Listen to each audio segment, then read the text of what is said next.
For more than 2 centuries, a unique item has been kept in the State Hermitage collection in St. Petersburg, invariably exciting general admiration. It is the famous peacock clock, created in the 1770s by an outstanding British goldsmith, James Cox, who became well known during his lifetime as the inventor of unique automata.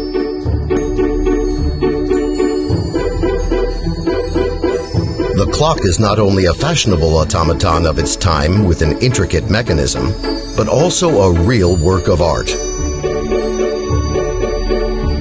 In a glass aviary, a peacock, a cockerel, an owl, and squirrels sit on the branches of an oak tree.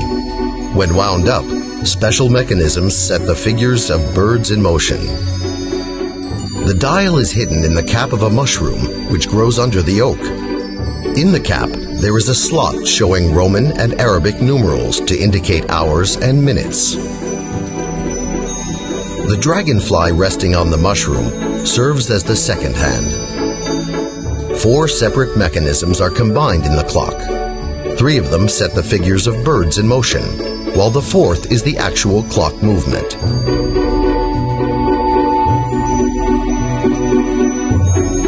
The automaton was ordered by Prince Potyomkin as a gift to Empress Catherine the Great. In 1781, the clock was brought to St. Petersburg in pieces, and in 1794, a talented Russian mechanic, Ivan Kulibin, set it in working order. In 1797, the clock was transported from the Tavrida Palace to the small Hermitage.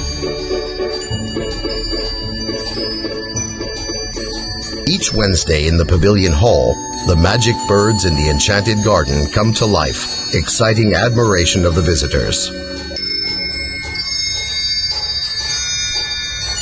The peacock clock in the Hermitage is the only automaton by James Cox to come down to us unaltered and in a functioning condition.